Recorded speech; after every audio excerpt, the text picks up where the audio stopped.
খেতে মানে কিন্তু হাসিনার কথা কিন্তু বাংলাদেশ নিয়ে আসছে, তিনি বীরের ভেসে আসছে, তিনি পাতিয়েলের মতো আসে নাই। এদেশে যেমন খালেদা জিয়ার মৃত্যু হয়েছে, খালেদা জিয়ার মৃত্যু হয়েছে, সেটা বিশ্বের সর্বশ্রেষ্ঠ জানাজা হয়েছে। এর বড় জানাজা পৃথিবীতে কেউ হয় নাই।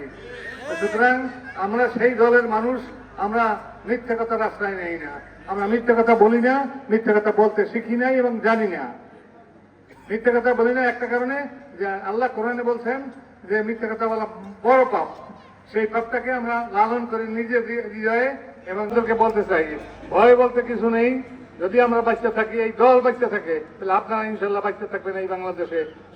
সর্বসময় আপনাদেরকে আমরা পাহারা দিয়ে আসছি এবং পাহারায় রাখবো ইনশাল্লাহ। আপনারা ভালো থাকবেন, আপনারা সুস্থ থাকবেন, আপনারা কোনো ভয় পাইবেন না। যে ভয় যারা ভয় দেবে আমরা তাদেরকে দেখে নেবো, ঠিক আছে? যে ভয় দেখাবে আমরা ইনশাল্লাহ আমরা নির্বাচনের পর আমরা তাদেরকে দেখে নেব কিরকম ভয় দেখায় হিন্দুদেরকে। হিন্দু আমার পাশের বাড়ির মানুষ।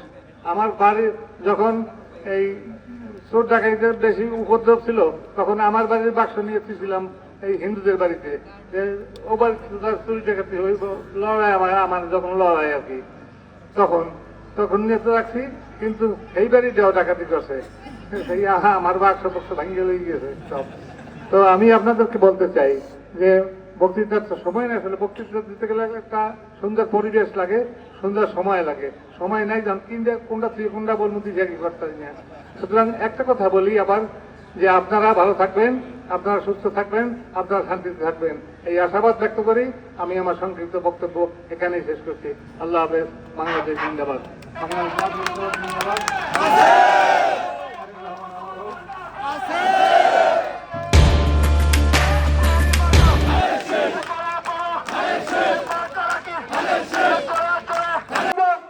বিশেষ অতিথি, সম্মানিত অতিথি সহ সকল বিভিন্ন গর্জন শোনা যায়, কিন্তু আসসালামু আলাইকুম ওয়া রাহমাতুল্লাহি ওয়া বারাকাতুহু। আমরা ভুলে যাব না এই আসক্তি ইউনিয়ন পরিষদ সদস্য জনাব হ্যালো বন্ধুদের পক্ষে নির্বাচন চলছে। মুরব্বীরা, হিন্দু ভাই বোনেরা আমার, ওই সময়ের প্রেক্ষাপটে যেখানে সেন্টার ছিল